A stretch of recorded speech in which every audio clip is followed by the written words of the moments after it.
welcome back. It is still, well, I guess it's Tuesday now, and we're going to talk about a number of topics. I actually don't believe I did a full stream of consciousness live stream like I usually do once a week, typically Sunday or Saturday night.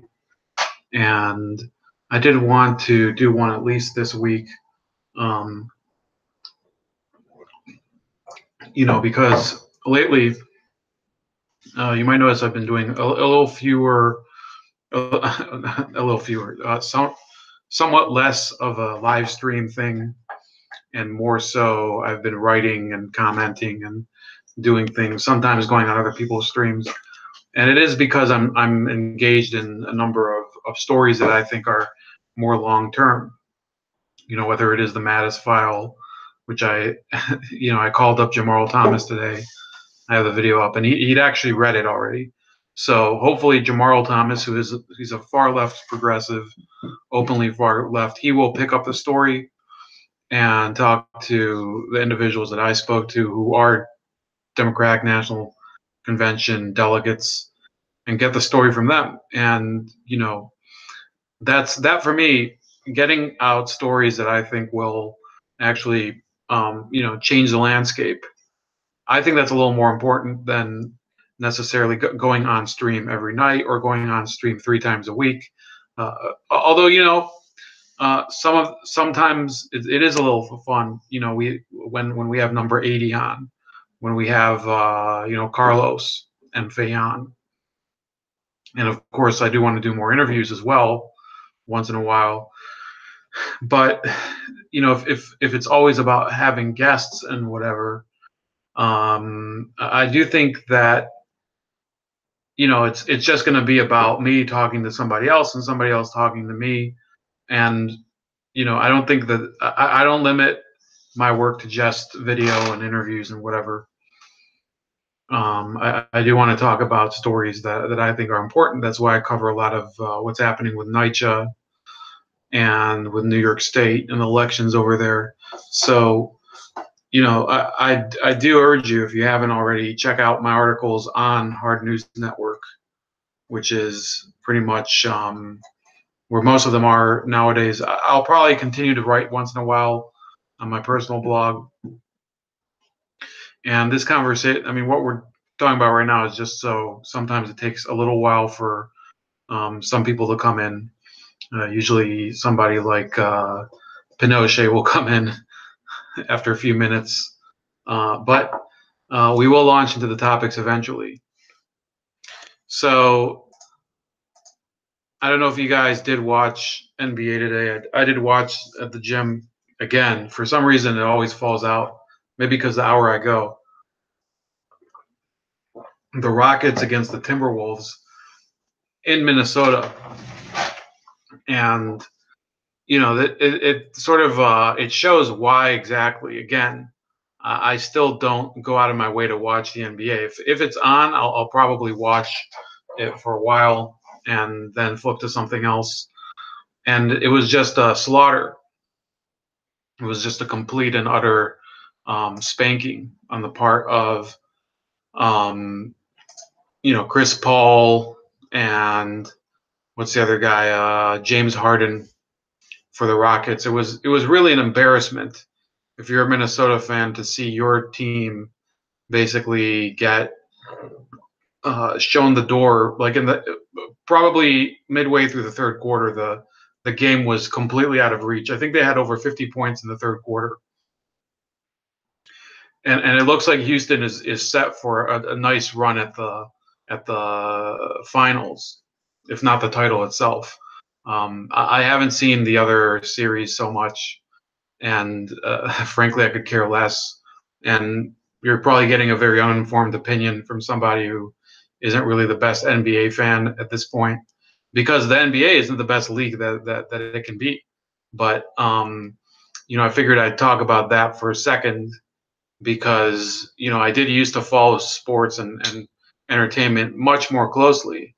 And I think that the world's changed, and it's harder to enjoy those things. It's harder to really be interested in entertainment, because a lot of the entertainment that I get now is not really entertainment. It's social commentary. It's stuff like what we're all consuming all the time on YouTube, and that's been a very drastic shift for me. So to get to the topic that was really at the head today, for me, it would be what's going on in Nicaragua. And it's not really making the news elsewhere because Nicaragua is not central to any strategic or commercial issue in the U.S. I think I don't even remember what is their top export. Let me see if I can find. I mean, this is from MIT, and their top exports are insulated wire, knit T-shirts, coffee, gold, and bovine meat, frozen. It's top import. So a lot of it is almost raw materials. Insulated wire is an industrial material. And knit T-shirts are, a low grade industrial material. And then you have a raw material, coffee, and then gold. And then actually, they do have a graphic here. Why not? Let's look at this. Yeah, Nicaragua, which is we were involved in a war there for about 10, 15, well, 10, 12 years, I guess it would be. Most of their exports are really just these basic raw material or raw agricultural things, or raw fishing, fishing products, crustaceans, for example, cheese. And then, they don't really have anything that's heavy industry. Okay, soybean oil. That's $29.6 million. I like this site. I think I'll bookmark this site. You got leather footwear. Okay, that's let me see here. Yeah, this is from MIT. And then all of the real, this is a real problem with the third world, and that's why I think it's fair to criticize relationships with third world countries, where we kind of keep them really unsophisticated and not and they don't become developed countries. They import all these cars and packaged, it says packaged medicaments, so I guess that would be like medical supplies. They do import their oil. Nicaragua is basically at this point, it's kind of like a puppet state of Venezuela and Cuba, and they have these riots there that are just apparently nobody knows how many people precisely have died there, and I guess it would be wrong of me to overestimate as well. So I'm not going to do it. I don't know if there is a body count at the moment that can be trusted. According to the government, it's only 9 people, but I think that there's allegations that it's only 9 people today. So 9 people in one day. It's getting bad. You would say, people like to complain about police violence here in the U.S. of A. And it is a problem, but you go to countries like Nicaragua. Who's to say that those cops will ever be brought before a review panel? I mean, many of them, if the worst comes to worst, you just sneak out of the country. You sneak out. Their borders aren't that secure anyway. So it's not as if there's real accountability in those countries anyway. Latin America, and I'm not just bashing the leftist Latin American countries like Nicaragua. If you're a police officer that's complicit in an act of violence against a civilian, it's not very likely that you'd be brought to justice in any of those countries. Doesn't matter what side of the aisle they're on. So you have this article from Miami Herald, which probably would slant a little against the government because Miami Herald is a bit of a anti-Castro paper, and obviously Nicaragua is an ally of Cuba in some way. So it says the U.S. government stripped its embassy in Nicaragua down to bare bone operations Monday after 5 days of deadly protests around the country, despite Nicaraguan President Daniel Ortega's efforts to calm his tempestuous nation. The State Department on Monday ordered non-essential employees and all embassy family members to leave Nicaragua. In a public statement, the Department of State also warned travelers to reconsider travel to Nicaragua due to crime and civil unrest. Demonstrations typically elicit a strong response that has in the past included the use of tear gas, pepper spray, rubber bullets, and live ammunition against participants, and occasionally have devolved into looting, vandalism, and acts of arson. Officials said violent crimes such as sexual assault and armed robbery is common. Police presence and emergency response are extremely limited outside of major urban areas. I know a lot of you, somebody's going to bring it up later. I know that you're going to be talking about the Toronto, whatever it was, the driver attack. Let's call it a terror attack for the moment. Anyway, why not? So, that's something that is very conspicuous in Canada, but it's also kind of conspicuous that you'd have police running onto university campuses in Nicaragua and basically beating the shit out of people and killing a few of them too. But the evacuation of U.S. embassy personnel was an extraordinary sign that Washington sees the situation as dangerously unstable throughout the entire decade of the 1980s, when Nicaragua was embroiled in a civil war between Daniel Ortega's Sandinista government and an American-backed insurgent group known as the Contras, or Contras, whatever. I'm not going to try too hard with this stupid accent. Embassy families were never withdrawn, though the government's death toll from the violence was 9 people as of Monday. According to a report from Reuters, human rights groups say it's really in the dozens.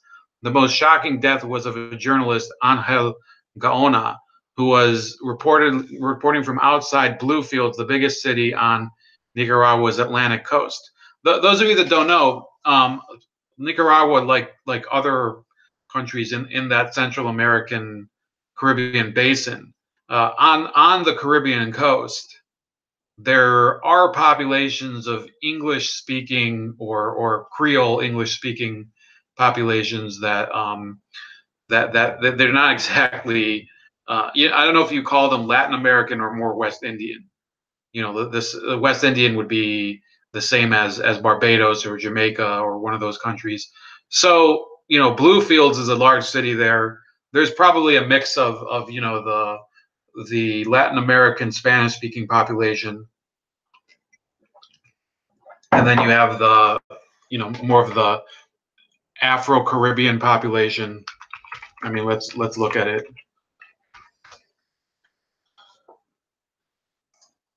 So it's an autonomous region. It's over, and they have the Garifuna. And I happen to have followed somebody on Twitter who is Garifuna, and that's kind of a mixed race community over there. And it's the chief port of Nicaragua, and they have. So you're not talking about, everybody thinks that Latin America is just it's the same type of people everywhere. It's not, and Nicaragua is an excellent example.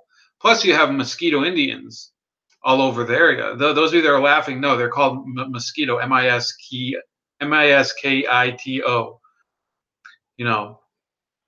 Mosquito Coast is part of Nicaragua.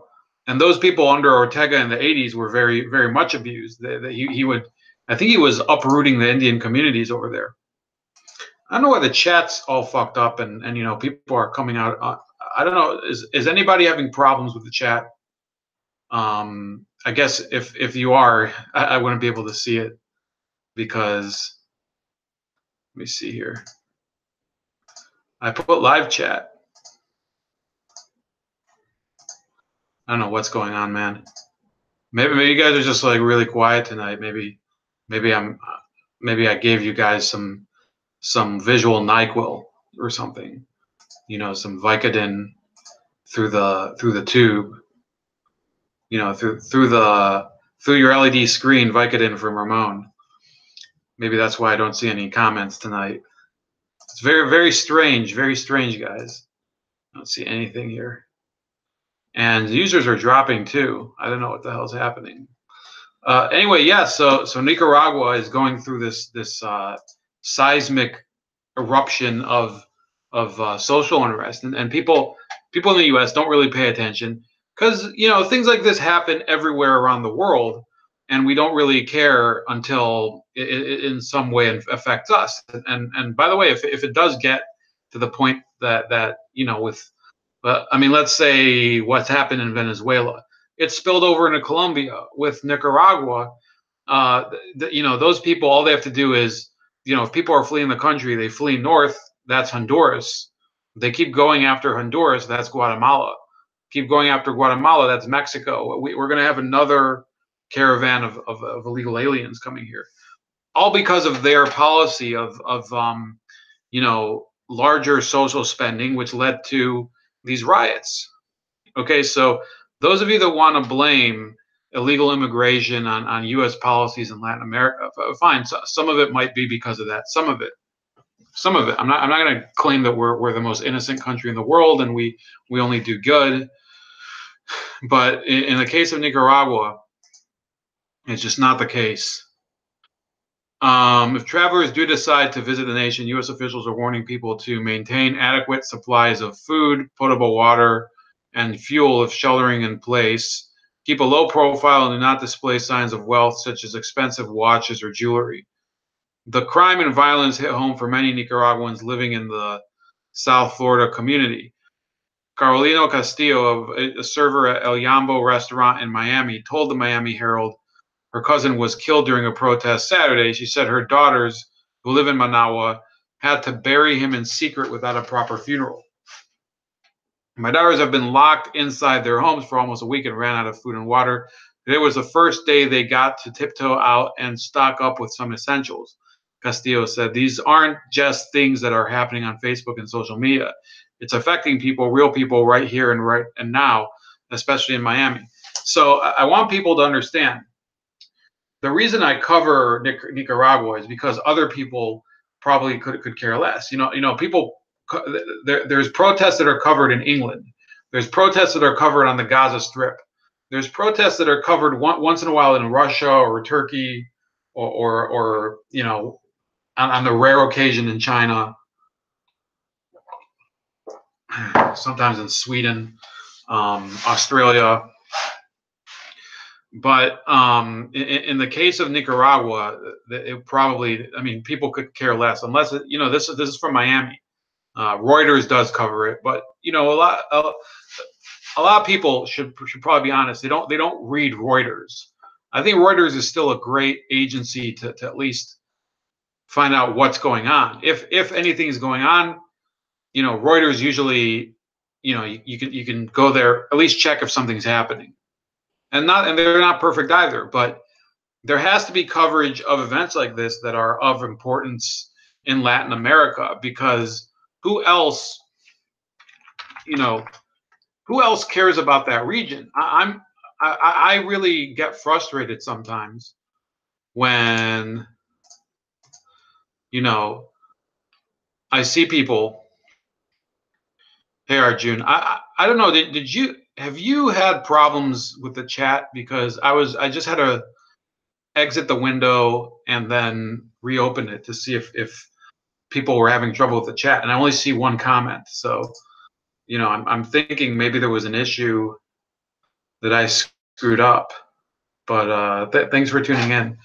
But yeah, Nicaragua, the cause of the riots was an increase in taxation and some sort of adjustment of Social Security benefits. I think they had to raise the retirement age by two years. And look, it was unavoidable for Ortega's government, probably because they spent too much money. I think that they also tried to build another canal across Nicaragua because China was paying them some money to do it. and I think they ran out of money or something. Let me see here.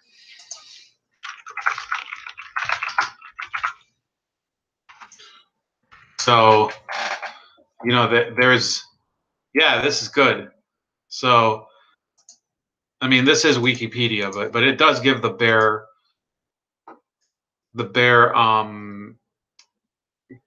concept here. So that this is Nicaragua. This is the map, and they wanted to because it wasn't painful enough to build the Panama Canal. Jeez, what's going on here? I think I'm getting a freeze up. Hold on. Here we go. I hope you guys weren't like freaked out, but yeah, you have to dig through this area of land. This by the way is Lake Manawa, I think it's called, and then you have to dig through this whole area. So it is a little fatter than Panama, but this was, by the way, one of the areas. This was one of the first areas considered to be a contender to be the new canal. At the turn of the century, they were trying to dig a canal so that they wouldn't have to sail around Argentina every friggin' time, Argentina and Chile. So they dug like some. They were gonna dig like all the way through, and then in February 2018, it was announced that the Nicaragua Canal project was canceled, though the 2013 law continues to allow Hong Kong Nicaragua Development Investment Company the rights to develop other infrastructures projects in Nicaragua, including ports, roads, railway, and an airport. So they were going to basically mortgage over, or I don't know if mortgage is the right word, but give away the rights to building this canal to China. And people were like, "What the fuck? I thought this was our country," and they're digging through people's land basically, and they just it says no significant construction took place, and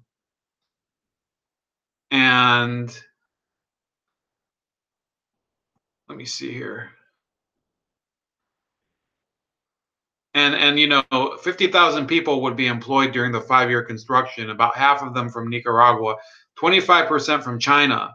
I mean, how's that for a proportion? And the remainder from various other countries. 1,400 workers would be in office or administrative positions, and the rest in the field. This management offices would be rented or purchased near Rivas. Workers would live in one of the 9 camps, which, besides food and shelter, would also provide health care and security. These are closed camps, that is, workers cannot leave the camp unless part of an organized activity. I mean, what to object to? Oh, you're basically, you work for China in digging up your own country, and you can't go outside even if you want to just, play some ping pong and, smoke some weed or something. Yeah, that sounds like a great plan. Hey, Truth, Justice, and Peace. How's it going? Arjun, have a great night. Nicaragua. It's an important topic, but nobody gives a shit because the countries that the media will hate, that they will dump on if something's going on there, are first and foremost, nowadays Russia. You have Israel, and probably Germany. With some, all of them have, there's certainly problems there. Another country that the media loves to dump on, the United States, and then there's Britain, but they won't really bring up topics like what's happening in Nicaragua because so many of them have investment from countries like China that are ruining Latin America at the moment. Not that I'm being judgmental of China, but they are doing it, and the idea that a country can basically say, well, yeah, we're gonna bore through from one side of the country to the other, and give a quarter of the labor to Chinese slave labor, and 50% of it to our own local slave labor who can't leave the camps at night. That is basically what they did with the Panama Canal. I think they had a lot of Irish people working on I think it was Irish and Chinese, basically slave labor working on the canal. Nowadays, you do it in the name of the Chinese Communist Party. It's the same crap. Once you have a relationship where people are basically working in order to survive, and they're just forced to do it. I don't care what system it's under, whether it's like a collectivist system or it's a capitalist system. You're going to have problems there. People are going to not have. People are going to object, and you're going to have social turmoil. And that's what happened in Nicaragua, and it's still happening because this country is probably going to, if it doesn't fall apart and the regime doesn't collapse, it's going to undergo a major economic meltdown, and it's linked to Venezuela, which we're gonna discuss Venezuela as well after a little intermission in which we talk about Trump, Russia, but there's so much to talk about because I haven't been doing these live streams that really people have to get a grip here.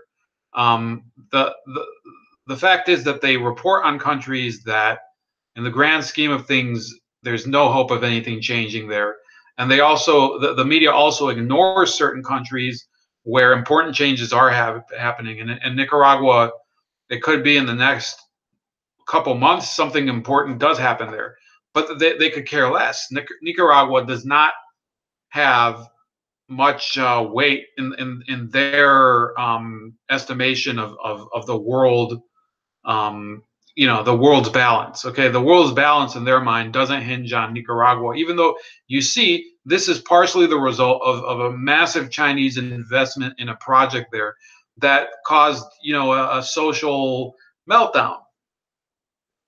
I don't think it's totally because of the canal, by the way, and it's wrong just to blame. Just like I think it's wrong just to blame America for all other countries' problems. I wouldn't do the same thing to China either. But they have to accept responsibility. The way that they're going around the world and basically engaging in Chinese-style imperialism is not different from the way that our country has done that in the past, or the way France did it, or the way Russia's done it, or the way there's really, the excuses have to end somewhere. So yeah, that's about it for Nicaragua today. I am trying to find guests for discussions about it from Nicaragua. Hopefully, somebody with a little more of a dispassionate approach to it. But anybody will do who's able to convey, because my show is in English. I don't know if I could do it in Spanish. My Spanish is not I wouldn't say it's amazing. It's okay sometimes. I don't know if I could do an interview in Spanish, but in any case, my audience does not speak Spanish anyway, most of them. So yeah, I do want, if you know somebody or you want to reach out, I've already reached out. I do want to get somebody for a Testigo Nicaragua. We've already had Testigo Venezuela 10 episodes, by the way. You can watch on this channel. 10 episodes, all of them about an hour or more long, and they all deal with various stages of what's been going on over there. And we'll get to a little more about Venezuela later in the program. But before we do that, I did want to talk about Devin Nunes going on TV yesterday and basically dropping a deuce all over, the so-called whatever is left of the Russia investigation. So, look, there are people out there, okay, and there's a lot of them, and they're not going anywhere, and they're not going to be able. We're not going to be able to get through to them because they don't listen to logic or evidence, and they're not processing what's happening anyway. But there are people out there that believe that this probe is going to end in a conviction of Donald Trump or Jared Kushner or somebody, when in reality that, you know, a conviction has to be based on a crime. And you know, they don't realize that when you're, I mean, let's assume that there was a crime and there was wrongdoing. When you're a very rich and powerful defendant, you stick it out till the end, and you don't have people roll over. Your defense lawyers use every dirty trick in the book, and very often you'll find that major corporations that were complicit in wrongdoing, let's say ExxonMobil, where Rex Tillerson came from, you know, they'll stretch it out and they'll play the long game, and they'll use delaying tactics or whatever. So a lot of these people, and by the way, I mean, Bill Clinton also did this, and he was not very rich when he went into the White House, and he did this very successfully. And in some cases, you know, some of the things he did were pretty dumb, and he got off scot-free. I was just reading in you know, a book that I'll probably review at some point for the Clinton Library, which concerns his, you know, the period after he left the presidency up until Hillary's, you know, well, it was even before Hillary ran in 2016. So he got out of the presidency with his, without getting arrested or being, you know, tried and impeached. He was tried, but he was not really impeached by, well, what's the word? He was impeached by the House, but he wasn't convicted by the Senate. That's the precise terminology. So he did survive impeachment, and nothing happened. And when he left the White House, there was a meeting between him and Robert Ray, who was the Whitewater prosecutor after Kenneth Starr stepped down. And the only thing he was able to get out of Clinton was an admission that he'd lied under oath, and that he'd broken a lot of his attorney, his professional requirements as an attorney, not to lie to the court and everything. And so he was disbarred for 5 years in Arkansas. Big whoop, because the only reason he was going back to Arkansas was to start his nonprofit and library. The famous Clinton nonprofit that made billions of dollars. So,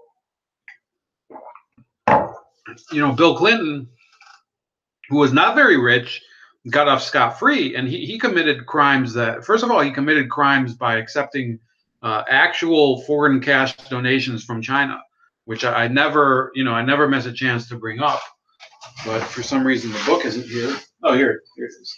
So you can find it in this book, Year of the Rat, and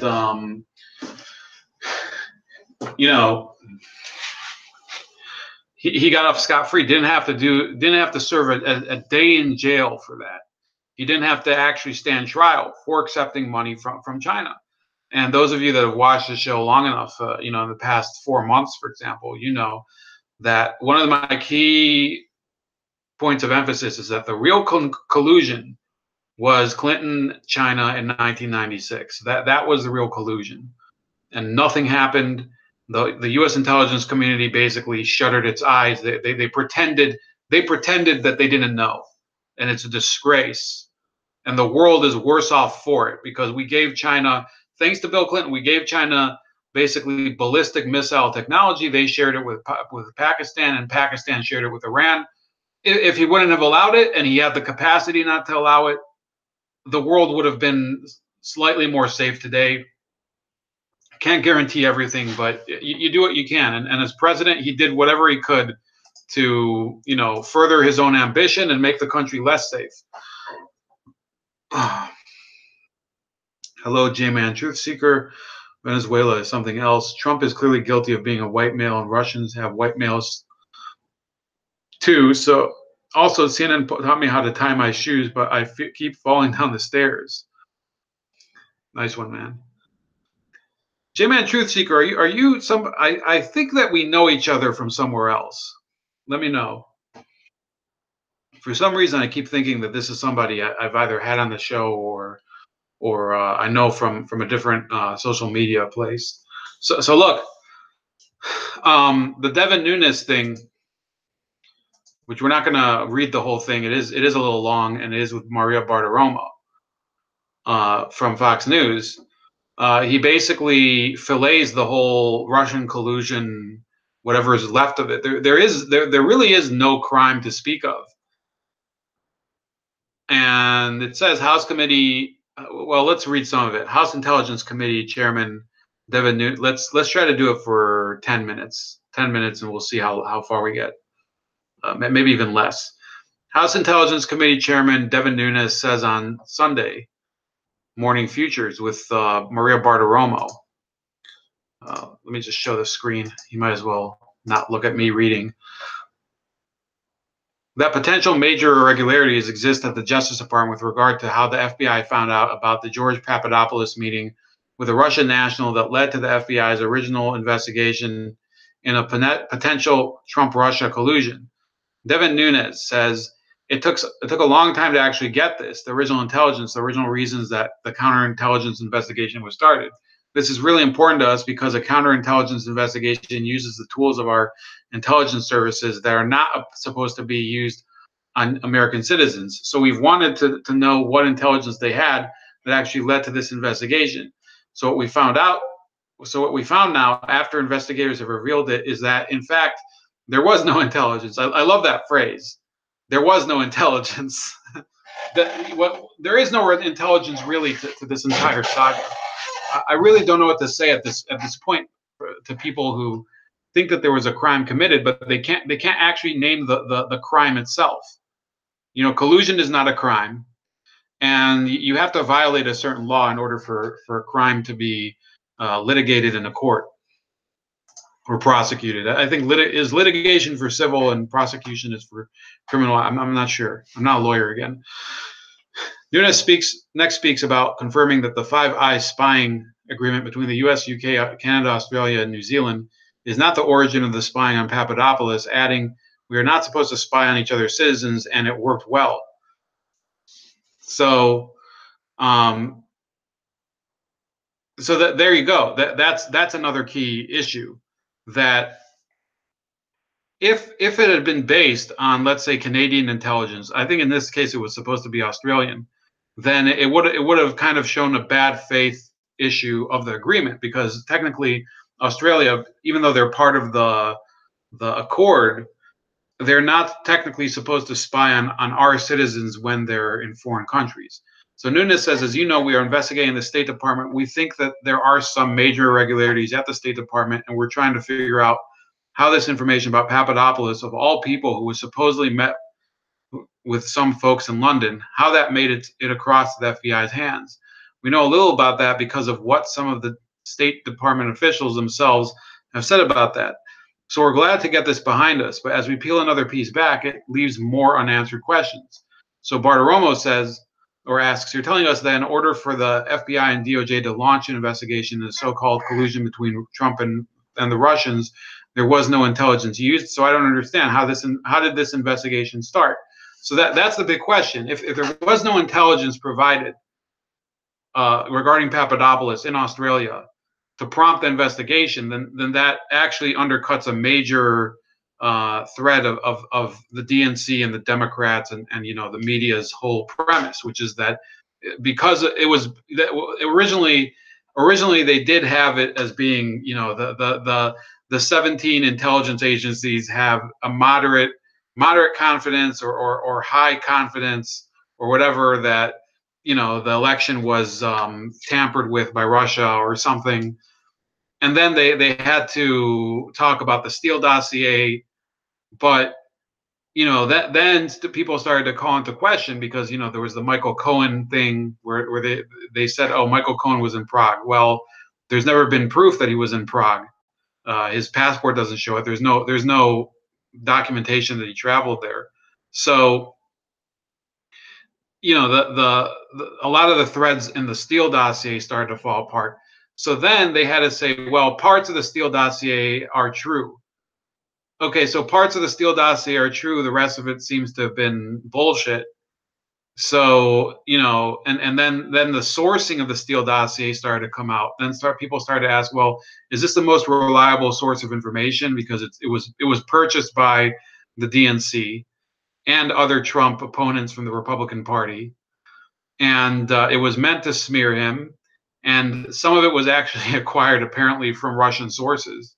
So by saying, oh, we are investigating Russian interference. Well, technically, if Russia sold information to the DNC through intermediaries in order, so that would be Russian collusion too. So they had a, although they never admitted that that was a problem, they started basically putting that out in storage. They would say, oh no, no. It's not. It wasn't started because of the Steele dossier. It was started because of George Papadopoulos. So then you have to pursue that, and then people say, well, why did it start with George Papadopoulos? What happened with George Papadopoulos that prompted a new investigation? And now nobody can tell. And Nunes answers, I think that is the point. We don't understand. We've never understood. We don't have access to these finished intelligence products, and we've never seen one.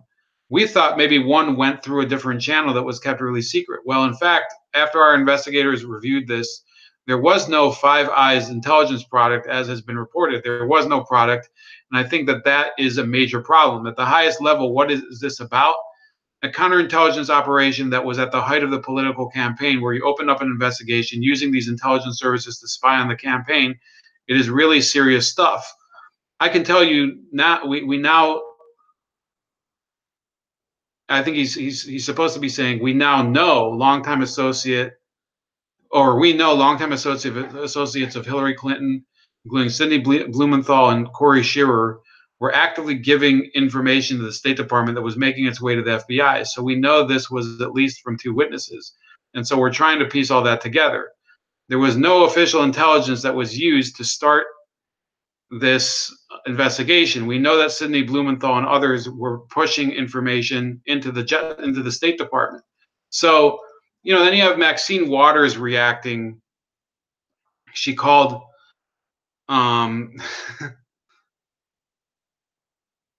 She called, after Donald Trump called her a low IQ individual, she called Devin Nunes a low IQ individual in a speech. So, oh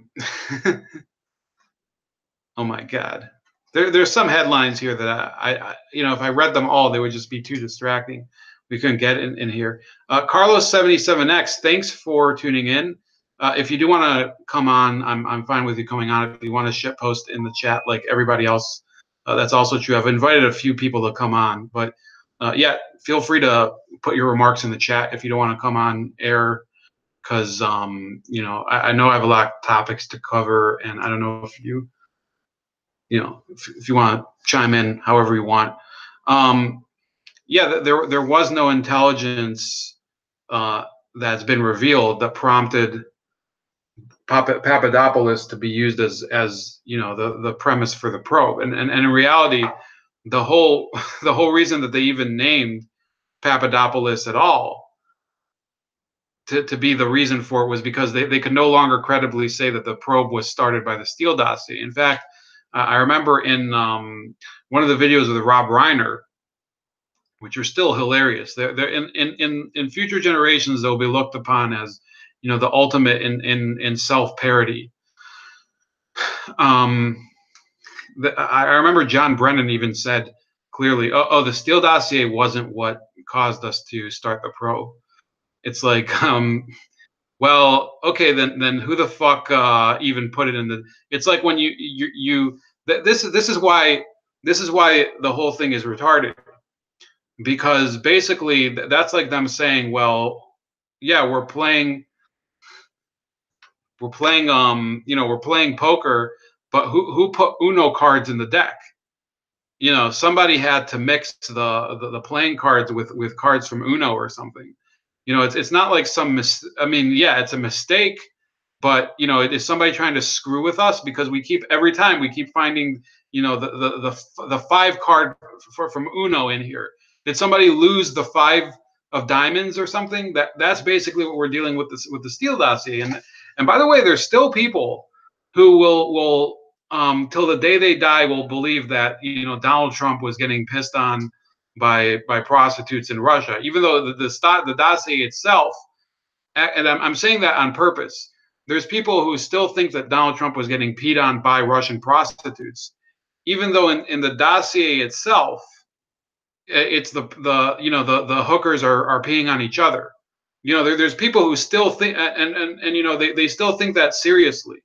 So we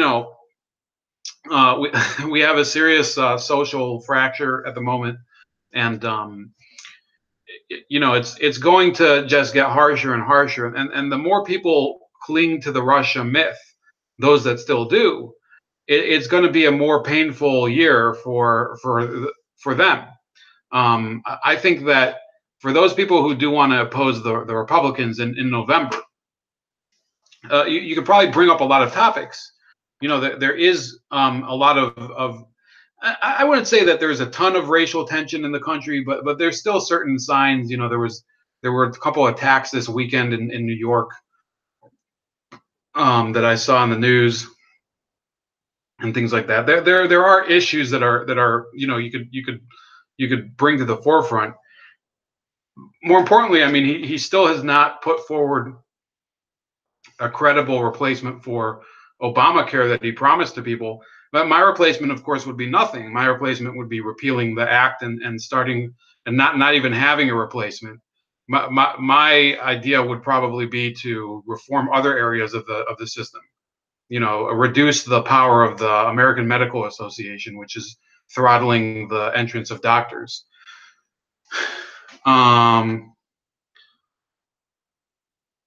So yeah, Hamilton and Carlos. I think Hamilton does talk a lot about currencies. So I would like Hamilton to suggest a couple topics one day for currencies. By the way, because I know he was very interested in Venezuela, but which we're going to get to a similar issue over there in about let's say 5 minutes.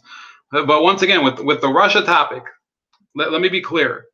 An investigation that's publicly become a circus, and the credibility of it is under question because the prosecutor Bob Mueller, his whole credibility is now in jeopardy due to the fact that he's basically exposed himself.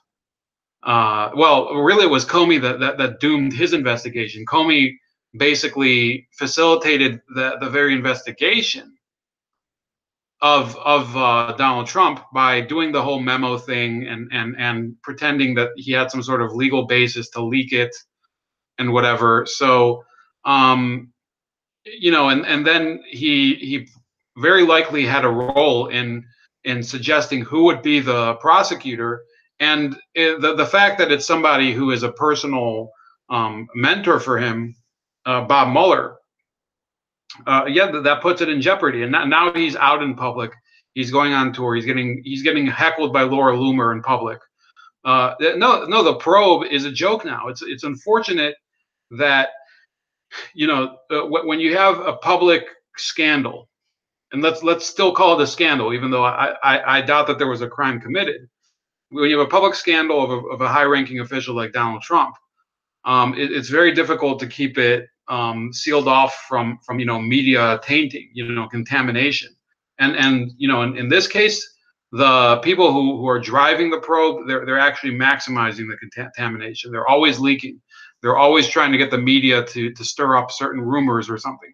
They're trying. The strategy behind it is not to actually convict Trump or anybody else of an actual crime of collusion or spying or whatever. But what's actually happened is similar to the Stormy Daniels issue. They're trying to conjure up a different crime or a different issue, a campaign financing issue or something similar, and then they catch him on that. It's totally different. And then once they catch him on something like that, like that he'd accepted donations from some sheik out in Qatar or something, then it becomes irrelevant whether he colluded with Russia. Then they convict him of something else, and then people in their mind can still say, well, I mean, we convicted him of something entirely different, but yeah, we still think that he colluded with Russia. They could care less about campaign finance violations. We'll get to that soon with Dennis Kucinich. I was talking with Jamal Thomas really briefly about that. You know, they're really, you know, they're complaining a lot about Dennis Kucinich, who I think he did something. You know, it is wrong, but you know, you'll see. It's not. I mean, it's bad, but it's not like the end of the world for him.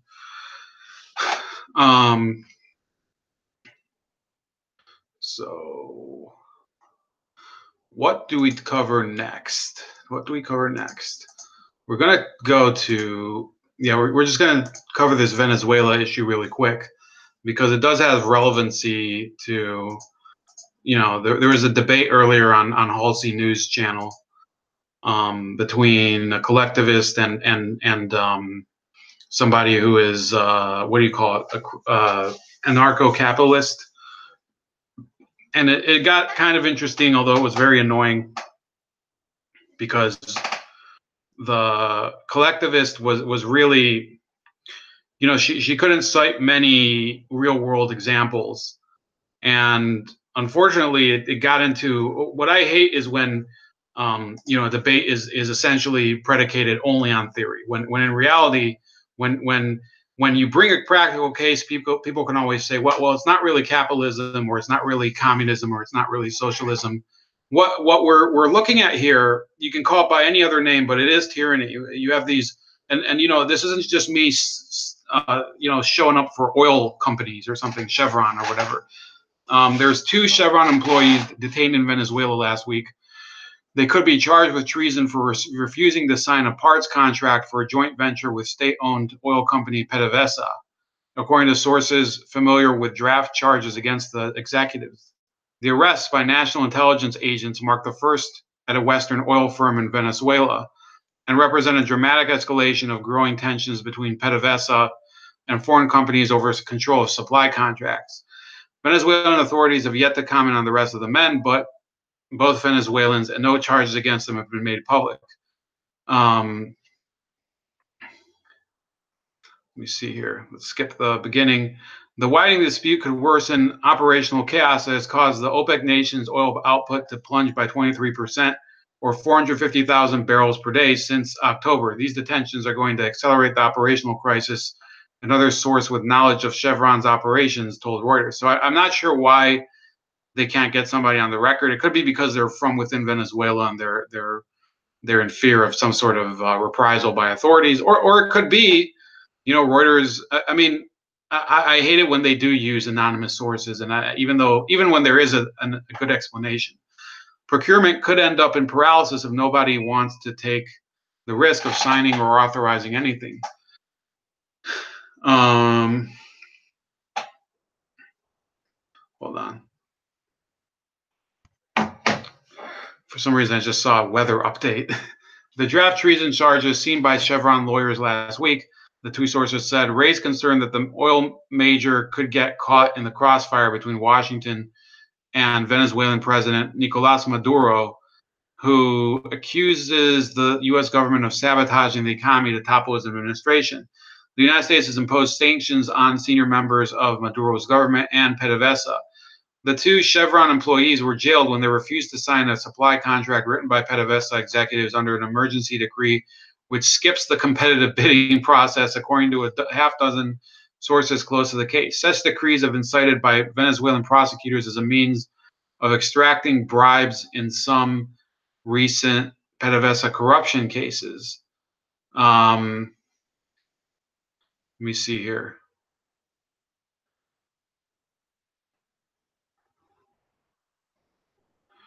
The Chevron employees balked when the parts were listed at more than double their market price in a contract worth several $1 million, one of the sources told Reuters. The workers oversaw operations and procurement. This might be a little more complicated than I thought. Procurement at PetroPR, an oil upgrading project owned by PDVSA and Chevron to transform Orinoco Belt's extra heavy crude into an exportable product. Venezuela's National Intelligence Service, Sabine, arrested, which, by the way, I think Carlos also told me. It was either Carlos or Juan Carlo, one of my other guests on the program. They're the secret police of Venezuela, and they're heavily staffed by Cuban advisors, you could call them. They arrested the Chevron workers Carlos Algara and Rene Vasquez in front of stunned coworkers in a raid of Chevron's office in Puerto La Cruz and the upgrader on April 16th. Venezuelan authorities have yet to comment on the rest of the men, both Venezuelans, and no charges against them have been made public. The Venezuela Public Prosecutor's Office declined to comment, and PDVSA did not respond to several requests for comment. The arrests follow a purge that has seen more than 80 executives at PDVSA and its suppliers jailed for alleged corruption as the state firm's new chief, Major General Manuel Quevedo, has sought to stamp his authority on the sector, the financial lifeblood of Venezuela's unraveling socialist government. Tensions between PDVSA and foreign oil companies have steadily risen since Quevedo took charge in November and appointed military officers who had little or no oil industry experience to senior jobs. Foreign firms have pushed for a greater say in procurement to combat inefficiencies and graft, oil industry sources said, but disputes over governance standards have caused operational delays, raising tensions over Venezuela's falling oil output. In February, the Petro PR upgrader had been temporarily halted because of problems scheduling its exports, and PDVSA executives were concerned it could be forced to stop again due to lack of spare parts, one of the sources said. When the imported furnace parts did not arrive on time, PDVSA executives blamed the Chevron employees for the delays, according to the two sources familiar with the draft charges. The men are represented by Chevron lawyers. The charges against them have not been formalized and could change, the two sources said. A spokesman for Chevron declined to comment. Venezuela defines treason as conspiring with foreign enemies against the state and prescribes punishment of up to 30 years in prison. Defendants are not entitled to due process protections afforded to those of other crimes, according to the statute. As of Sunday, the two men were being held in the offices of the intelligence services in the coastal city of Barcelona, according to the two sources with knowledge of the draft charges. So let me see if I can unwrap that. The oil employees, they refused to sign a contract, which looked like it was for probably double the amount of money for the spare parts, because I think what they were suspecting was that they were being stung by a similar corruption scandal that it's happened in other no-bid contracts that have basically bankrupted PDVSA and the Venezuelan economy, you know. So they decided not to sign it, possibly because they did not want to be entrapped into a similar scandal. And then because the parts were not bought, now they're being considered to be traitors because it's hampering oil production, because this is the only way that they're going to be bought in any case. So it's a damned if you do, damned if you don't situation. That's the way I'm reading it. I could be wrong. I'm not sure why. I guess because it's okay. 1 second. God. Have you already covered Nicaragua? Yeah, I did. It was it's not looking good over there. If Venezuela PDVSA pissed Chevron off, watch out. That's basically their only lifeline at this point, besides their shrinking gold reserves. Well, they do have a number of other companies that are involved there at the moment, but you know, it would probably scare off those ones too, because they're not going to want to have. I mean, they're going to have liability issues if their employees get arrested. You know, there's one company, Carlos and what's his name, Gabriel mentioned it, I think, in the last episode. Eni, which is an Italian company. They both have. You have Eni, Total, which is French, and Repsol. I don't remember where Repsol is from. I'm not very familiar with them. Repsol might be from Argentina or something. It's Japan. Oh, there's Spain.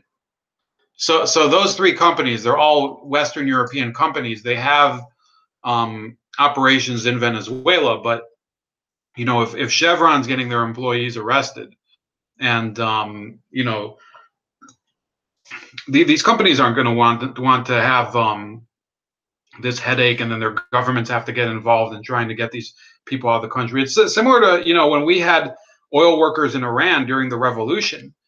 over there. A lot of them were, and I don't think it was only oil; it was other civil operations, and there were also CIA people arrested. But once those people are taken hostage, it becomes a huge liability for their government. So PDVSA has a minimum. Let's just read this out. The detentions highlight the growing difficulties of foreign oil firms amid a deepening economic crisis in Venezuela, allegations of rampant corruption, a power struggle within PDVSA, and an increasingly authoritarian government. Reuters reported earlier this month that Maduro had granted extra powers to Quevedo, and I've heard he's really made it like a horrible company to work for, like beyond, it's just awful. I've heard that he basically walks around with his guards and acts like basically he's running a military camp. To create, annul, or modify deals involving state energy company PDVSA and its subsidiaries. Foreign oil firms at a meeting in Caracas this month to discuss how to tackle production problems at joint ventures expressed their concerns over procurement and governance to Quevedo, according to documents seen by Reuters. PDVSA has a minimum 60% stake in joint ventures and has been so that's, a minimum 60% stake. I think a lot of oil companies would probably look at that and say, well, it's not worth our trouble.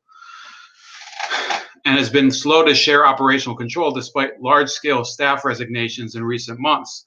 So their capacity to actually operate as a company is going down. But because they own a 60% stake, a lot of these operations are dependent on PDVSA being able to function. So yeah, they could sign a contract with that. That's the irony, that they're requiring these companies to really, operate at a loss in order to participate. Let's say they're talking to Total, the French company. They're saying, look, you have to basically pay us and house your employees here and get maybe a 30% stake in whatever oil field it is. But we get the other 60%, or we'll do a 60-40 and it might be a 30% for one company and 10% for another. It could be a number of different, different possibilities. And then, we have falling productivity. Our workers are quitting in droves, and yet, we need you to perform better. That's the way that foreign businesses are working in Venezuela now. And it's that you might think, oh, you're being an idiot because you're defending oil companies in this case. Well, it's bizarre. I don't know if I ever want to say this again. Venezuela has actually demonstrated that it's possible for foreign oil companies to be right in a certain situation. They're the villain everybody hates. In this situation, they're not the villain. They're the government is. Okay. I wish it was different, but it's true. I'm not in favor of a lot of these oil contracts. I think in some countries like Ecuador, they kind of have, fucked up the ecosystem there. And displaced indigenous people, and I am a pro conservation guy. It doesn't matter to me that people place me on the political right. I'm not gonna like justify oil companies basically running into countries and plundering it for nothing. I think that's a little too far for me, and that's just a personal view.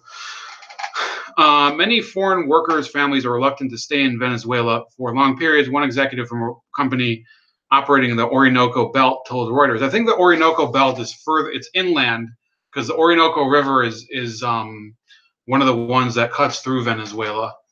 Let's see if we can actually get a map of it.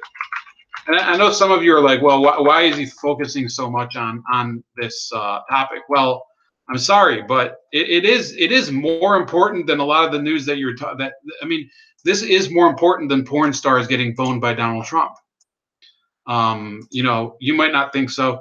So this is this blue area here is along this. I think this is the Orinoco Delta over here. Can you guys see my cursor? Yeah, you probably can. And this is just here. Yeah, this is the delta, and the Orinoco River runs probably roughly along this parallel somewhere. And there's just a lot of exploration going on there. And I think it is a shame that the country does have this resource. I think that you do have to accept that Venezuela is going to be it's going to be a petro state for several years now, regardless of who the government is. But you know, the way they're going about it right now is going to just destroy the country, both in terms of the labor force, the health of the economy, the ecosystem, and I really don't have an answer right at this point. Let me check the chat. Let me see if anybody's got some questions or remarks.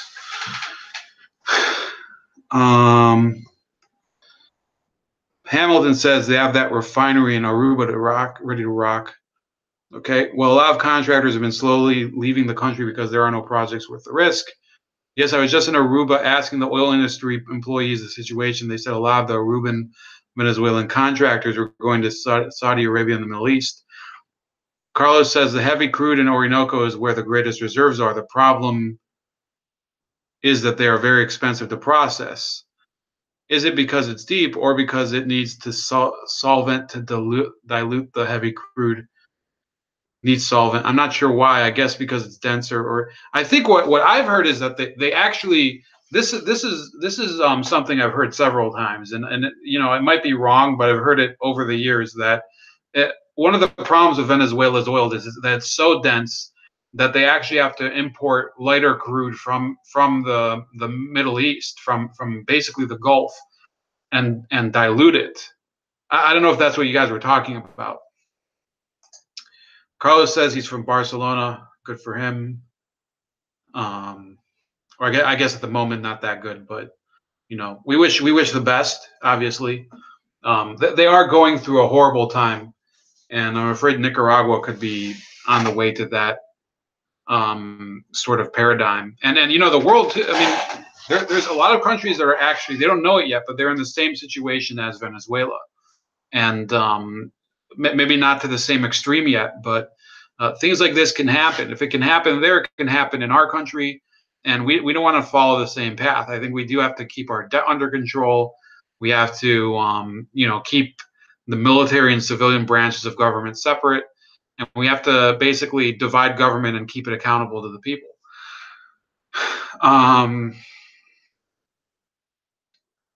Okay, so that's it for Venezuela today. Anybody want to talk a little about Dennis Kucinich? Dennis Kucinich, who is he's the candidate for Democratic candidate for governor, and this could be a problem for him in the race. I think that there's really a problem of perception here. They put this cartoon here. I think they're rushing to judgment as far as the Assad issue, because it seems like he took some money from a super PAC that $20,000 speaking fee from a pro-Assad group. Kucinich has met with Assad several times over the years and has long been an Assad Syria sympathizer. I think that is kind of a gross exaggeration, and there's too many modifiers on that sentence. But look, $20,000, yeah, it's not good. I think he made a mistake, and I think to say that he's blameless in this case would be wrong, but to say that he's a pro-Assad puppet is really exaggerating the magnitude of what's going on here. Polls showing Dennis Kucinich tied with. So this is really why they care, because he's possibly going to be governor of the state, and I don't want him to be governor of the state, which makes me sort of conflicted here whether to defend him or not defend him. I don't want him to be governor of the state. I just say he's a better candidate in terms of ideas than any of the other morons that are running for governor. The difference is that he has ideas, and the other people don't have ideas. I didn't say that they're good ideas, but he has them. That he does.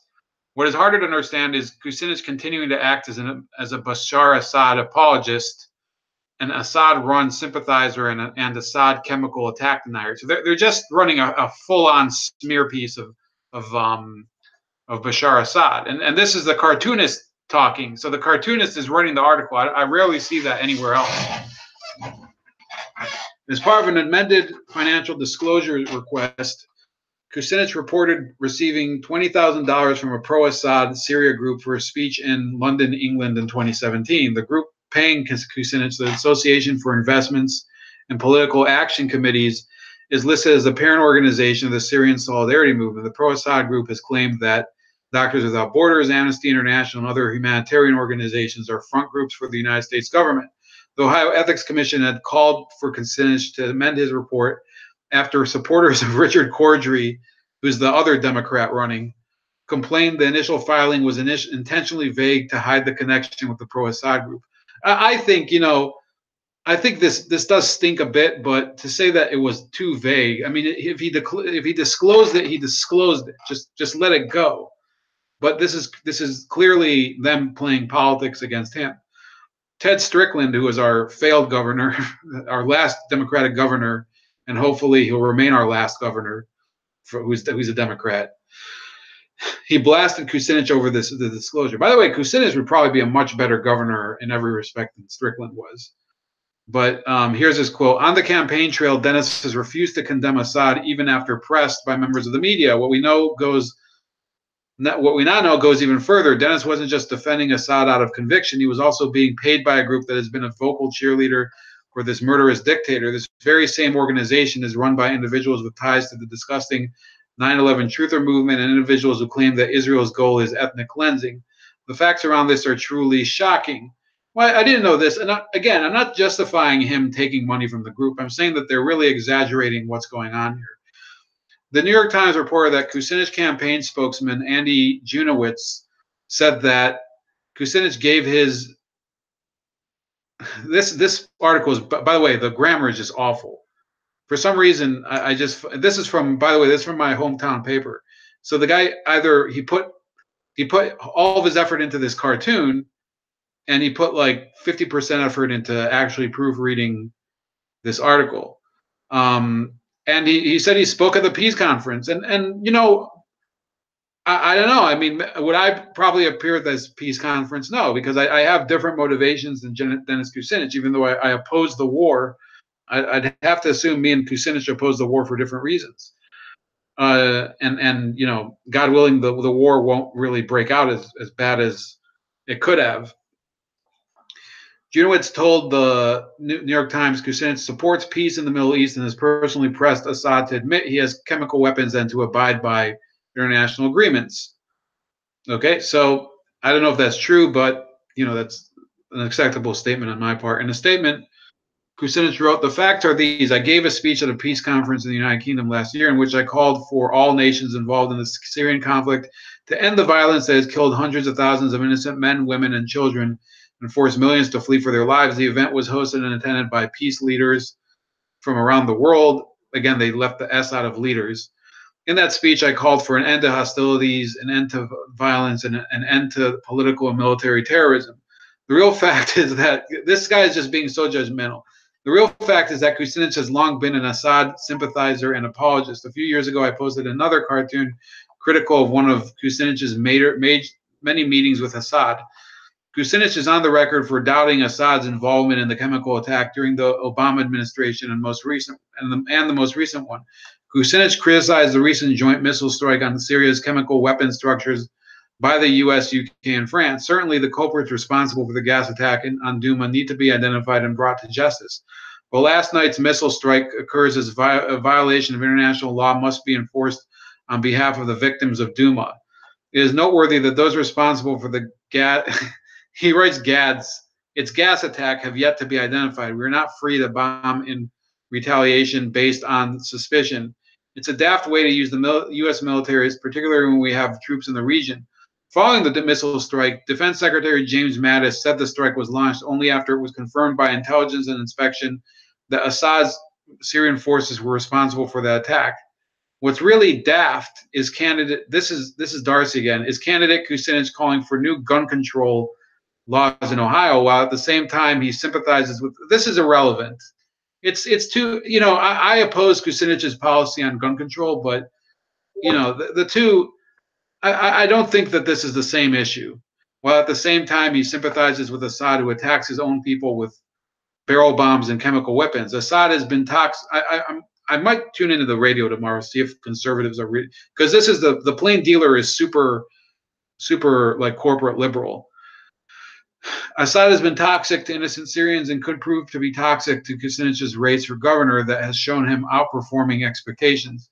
And it's true. This is the one true sentence here, that it could be a political liability for Kucinich going into the fall, because a lot of people will probably say, you accepted the super PAC money. That I agree with. Kucinich shown being tied with Corddry in one poll did not surprise me. Last year, in other posts, I wrote how Kucinich's message in previous runs for president proved to be ahead of its time with the excitement Bernie Sanders generated in Trump's eventual victory in their 2016 bids. In many ways, Sanders and Trump were running on the same ground that Kucinich already plowed. In the two states of Ohio, North Ohio and South Ohio, Kucinich, unlike Corddry, has appeal for both Trump supporters and Sanders supporters. Kucinich actually likely came into the race with higher name recognition than Corddry. As a former Cleveland mayor, U.S. congressman, here again, look, guys, he uses congressman in plural. This is a newspaper writer, okay? Being a grammar Nazi is almost necessary in this case. If I was to write like this, I mean, this guy is just a disgrace. U.S. congressman. That's his. It's pathetic. Presidential candidate and Fox News commentator Kucinich is nationally known. Corddry held state office in the shadow of Ted Strickland and Sherrod Brown, then fell off the Ohio political radar when he joined the Obama administration. Kucinich blasted the Corddry camp for the news spotlight on his speech in the UK and in association with Assad.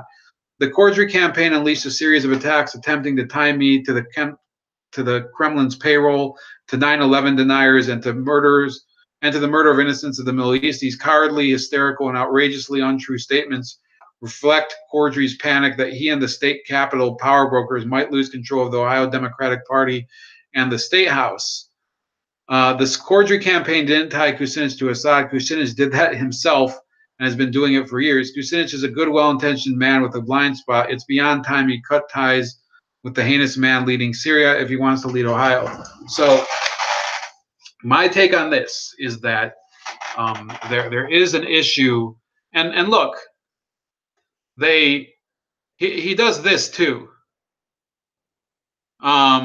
This is another cartoon that this jackass wrote, lampooning the Korea talks. This could be the best accomplishment we've had in decades in foreign policy, and it's all about him, dumping on whoever the president is. I mean, don't you want us to have peace on the Korean Peninsula?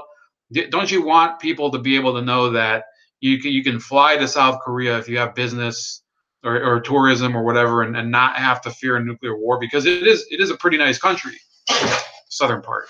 But this guy, this is the Democrats becoming the party of basically,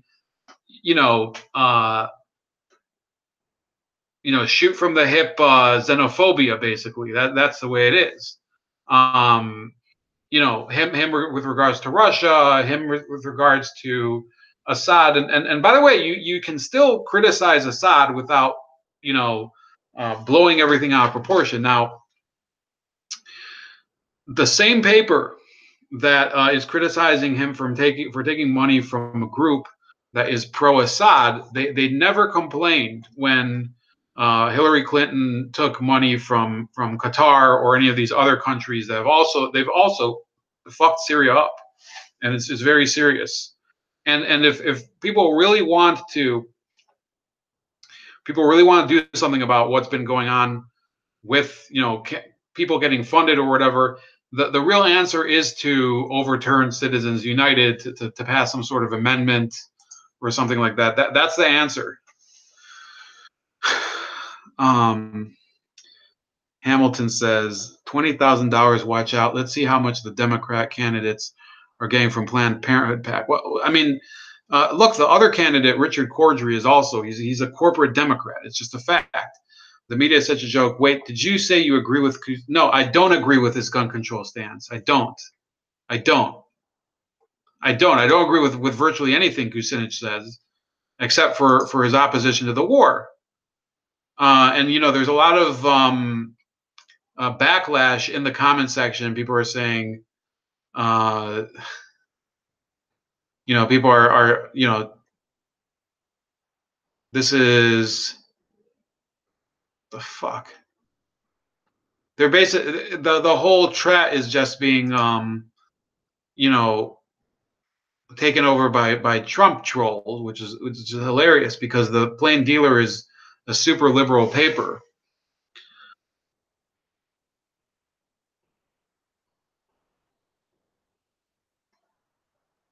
What the fuck is going on here?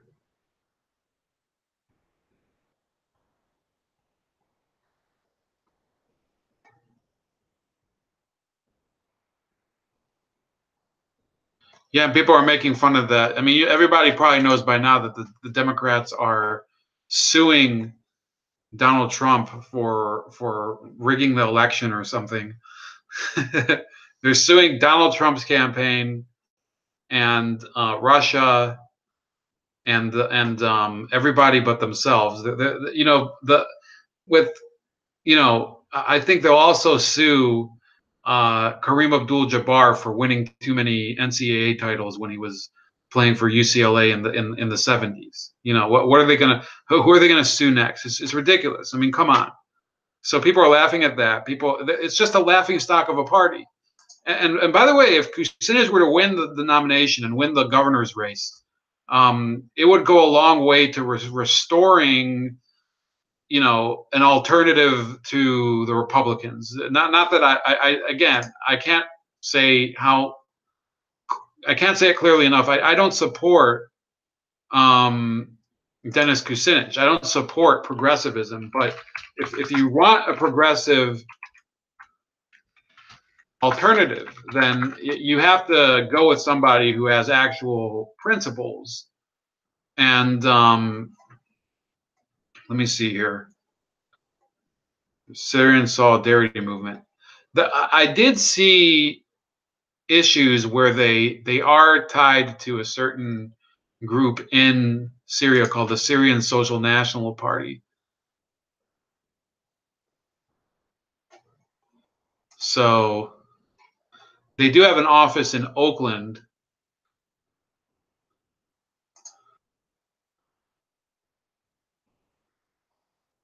And they're fighting they're fighting against intervention in Syria.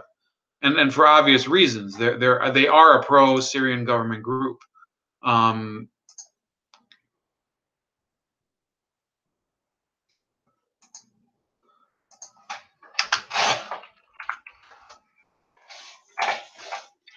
let me see if this is here.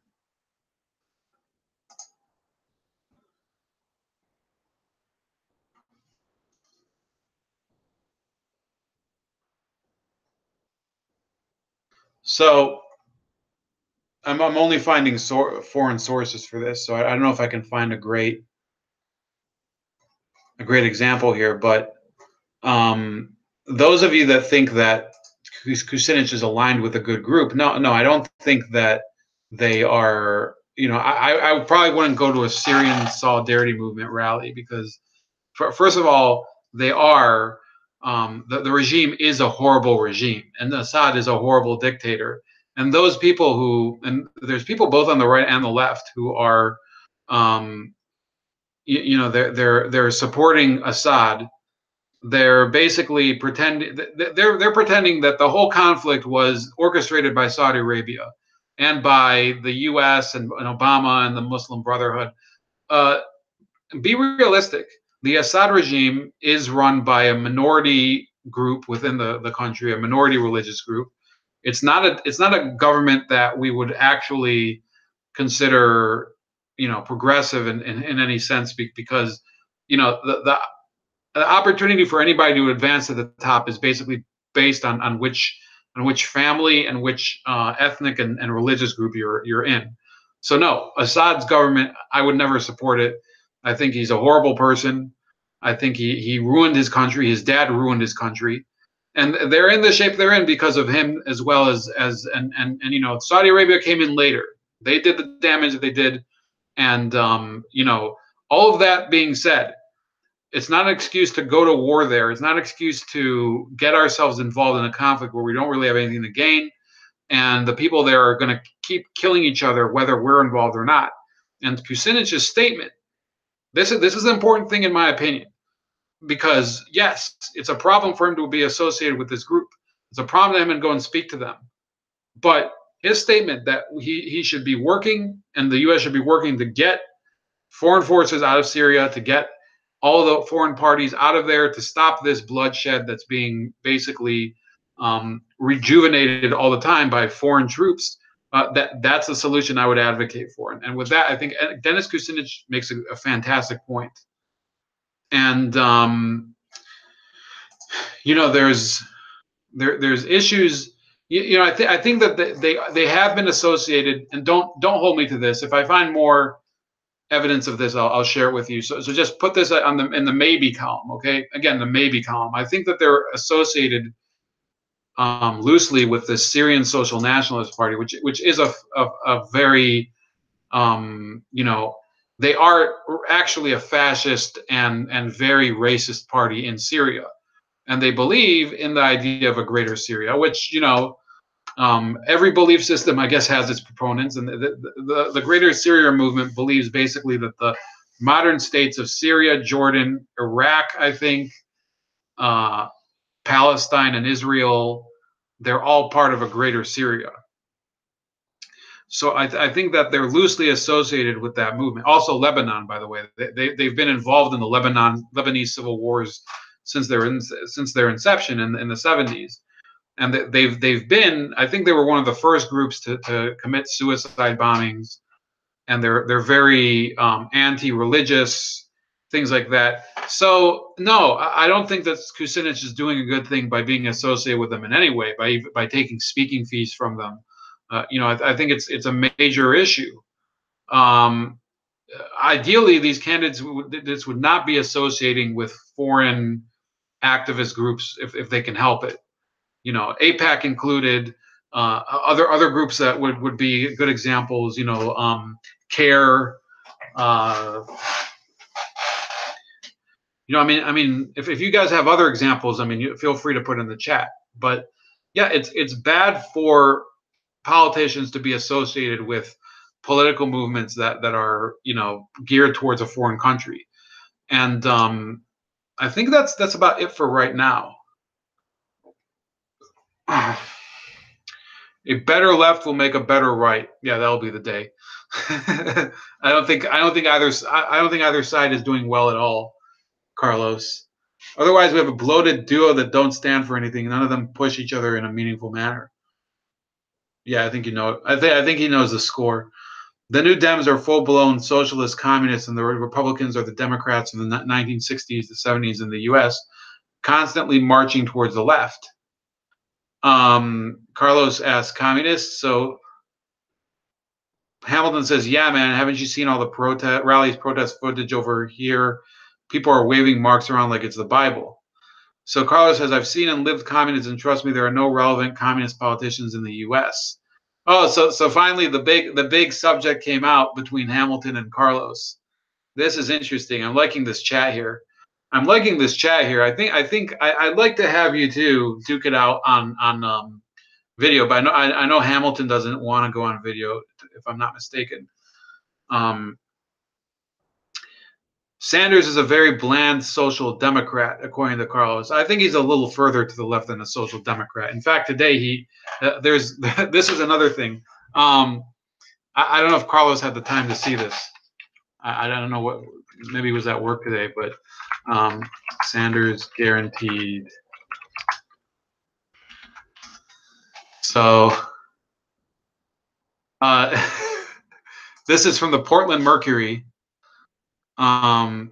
So, I was going to share something from Fox News, but I didn't want somebody to accuse me of mischaracterizing it. So it says Bernie Sanders to introduce plan to guarantee jobs and healthcare. No, no, it's not. That's not social democracy, man. That's actual full-on socialism. But they are basing it on the Washington Post, so it could be bullshit. Let's wait a couple days. Saying that Sanders has communist tendencies is to say the majority of Europe is ruled by communists. Well, look at the EU. The EU. I mean, they won't let Catalonia break away from Spain. They're behaving kind of like the Soviet Union. They're saying, oh, you want to do this and you want to assert your own rights. No, you have to abide by the will of the collective, by the will of the EU. By the way, the EU hopefully will be dead in a couple years. The unfortunate truth is that morons like Theresa May keep it on life support, but it's inevitable. The British stuck.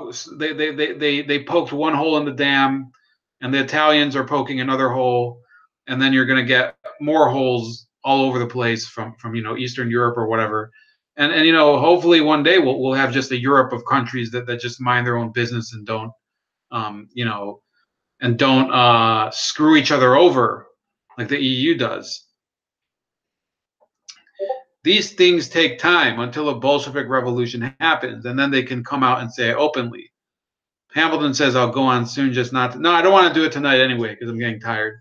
These days, the American dream is more apt to be realized in South America. I actually saw that quote today, the one that he puts from Bernie Sanders. I saw that quote a few hours ago, in fact. And it's true. The guy is a sympathizer with communist regimes. And then when you ask him why at a certain point, people were asking him, well, given what's happening in Venezuela, or given what happened in I don't know, maybe it was Yugoslavia one time, they asked him, he's like, oh, no, I want to make us socialist like Denmark. Well, so you want a country where there's actually no minimum wage on the books? No. That's the way it is. I mean, he's I have to say that if progressives want an actual leader, an actual politician that I would probably respect more. And it's not dependent on me. I don't know why they depend exclusively on Bernie Sanders. His credibility is sinking with the general public. People think that I know Jimmy Dore loves to basically trumpet Sanders' whole persona, and that he's going to he would be beating Trump and whatever. Look, the guy, things change. And there's other people around that can probably make the same case, and probably in a better way than Sanders could in the future. And Dennis Kucinich is one of them. And Dennis Kucinich, watch, if he does not win this nomination for governor of Ohio, the Democrats will be making a major mistake if they nominate the other guy who's just a pig of a person. Richard Cordray, they'll be making a huge mistake, and they won't be able to take it back. And this is not because I support Dennis Kucinich. It's actually in my interest that Dennis Kucinich loses in the primary, because I think he could probably beat either Mike DeWine, who's the more than likely nominee, or Mary Taylor, who's the person who I'll probably be reluctantly voting for. Just because he does have the personality, he does have the credibility, he does have the integrity, because he has opposed the Russian narrative. He has basically stood up to the Democratic Party. He's everything people say about Bernie Sanders that that is no longer true. Bernie Sanders has basically sold out to the establishment. He is basically an element of the Democratic Party now, and he pretends to be an independent. Not so with Dennis Kucinich. Dennis Kucinich is very much his own person, and he's not bowing down to these whores. And I would say this is a major mistake what he did with taking that money. But to say that he's a pawn of Bashar Assad because of a $20,000 speaking fee to a group that opposes the Syrian war, which he's always opposed, and he's opposed every war for the past 20, 30 years, that's a stretch. I'm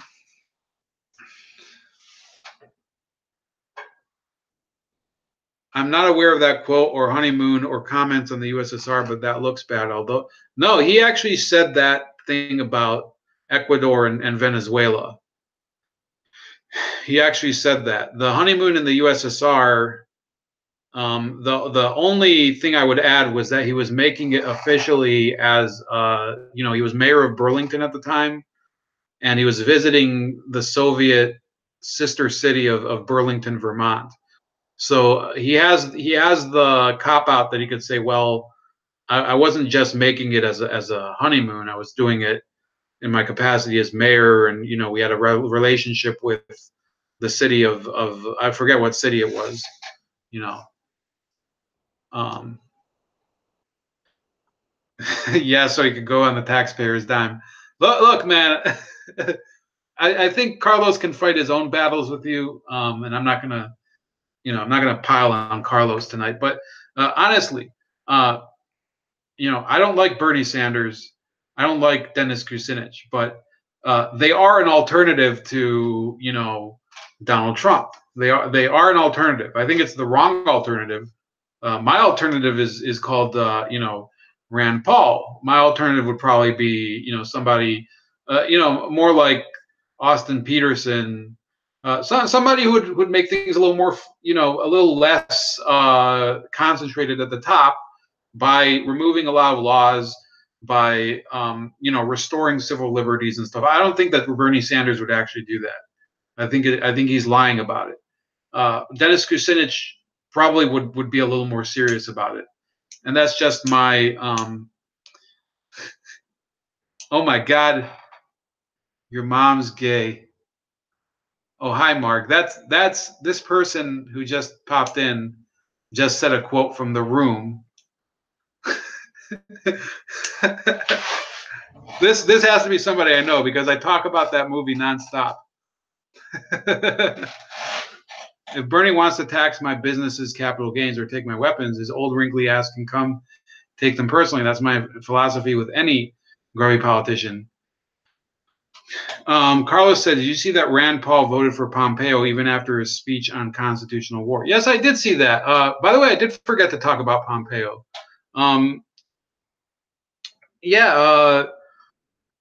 That whole thing, you could probably say that Rand Paul pretty much ate his words and he crumbled to the pressure.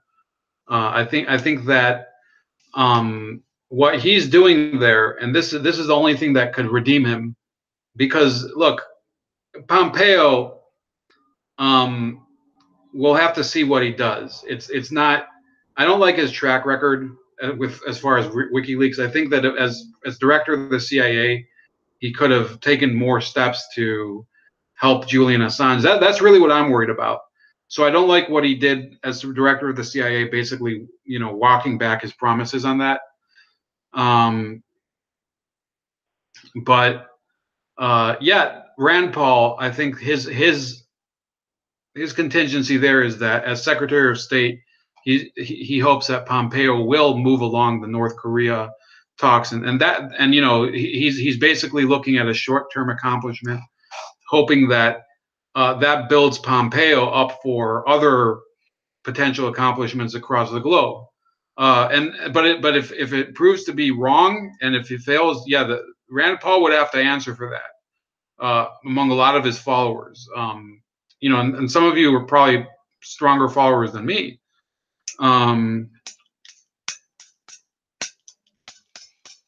That's about it. I hope you guys have a good night, and please like, subscribe, and share the channel. Share the Mattis file, which is below. We are hoping to get another interview with them over next weekend because this weekend was a little tighter for them in terms of scheduling.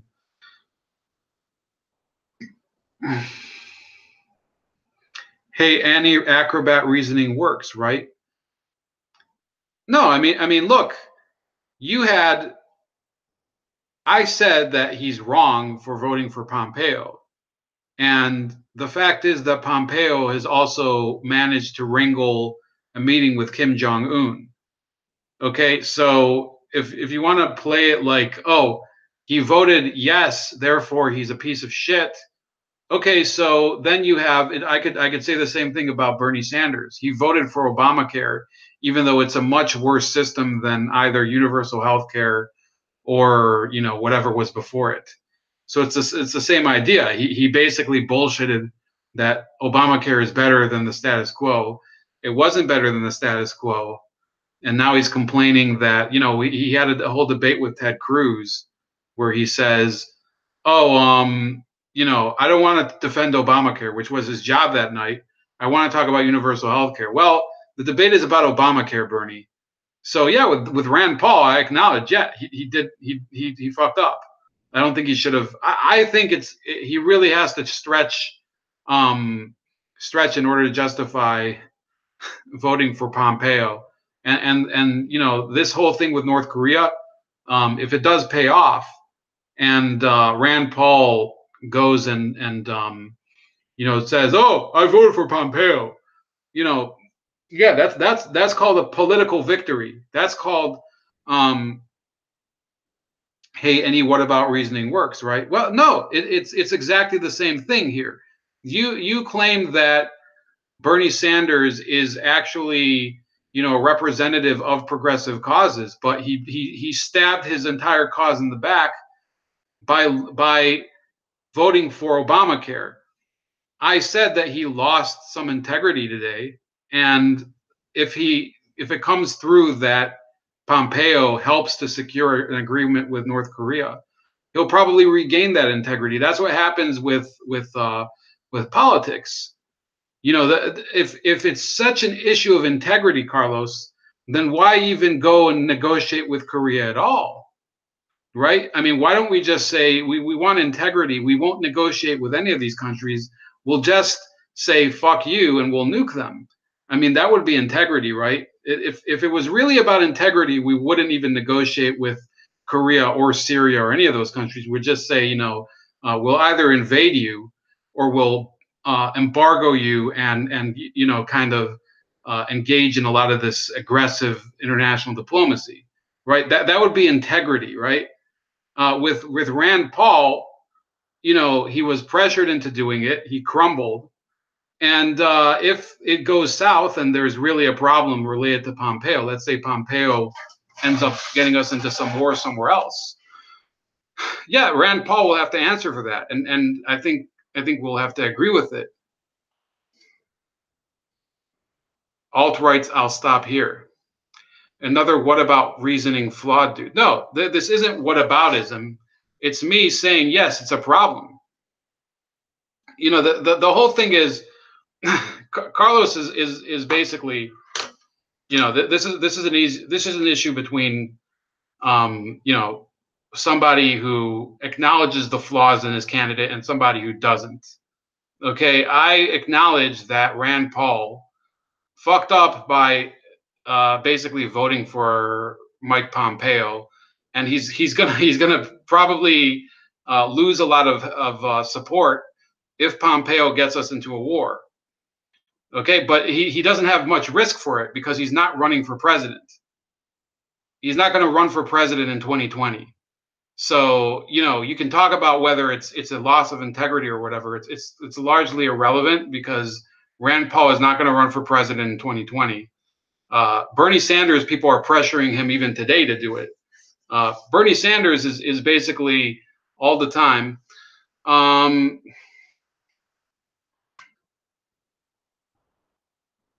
Never mind. I'm not reading that comment at the moment. Too long. Bernie Sanders is basically making the point all the time that he supports universal health care, and he gets the votes for it, even though he gets the votes from a small caucus that has no point of passing it. They have no possibility of passing it. Okay, this is how he makes his stands. It's the same argument I had with Alex over the Iran nuclear deal. When it's convenient for him and there's not enough votes for universal health care to pass the Senate, he'll push for universal health care. But when it actually came to the time with Obama, and when they did have the votes in the Senate, and there was plenty of support from progressives in the Democratic Party, he crumbled too, and he supported Obamacare. So it's the same thing. So therefore, you shouldn't have supported Sanders to begin with, because he'd already stabbed universal health care advocates in the back then. Kucinich never did that. It's a huge difference. In fact, I would say that in this case, Rand Paul, you know, the only thing you can hope for is that he extracted some promises from Pompeo. But otherwise, yeah, he fucked up. But yeah, I think we're going in circles here. And Carlos is kind of trying to get out of me that I'm not going to support Rand Paul because he voted for Mike Pompeo. You're not going to get that out of me. First of all, because I don't live in Kentucky, I can't vote for him anyway. And because he's not going to run for president. And also because, I mean, you supported a guy who already stabbed universal health care in the back. So I mean, why don't you renounce? Let's make a deal. You renounce Sanders for president in 2020, and I'll renounce Rand Paul for president in 2020, and we'll call it even. Okay, we'll call it even. Okay, you won't vote for Sanders in 2020, and I won't vote for Rand Paul, and I think we can call it a night. Doesn't that sound like a deal? Yeah, if you guys want to debate, I mean, I'm fine. I think Carlos is actually. I don't think we've had you in a debate, but we've had you kind of discussing with. I think it was Fayang.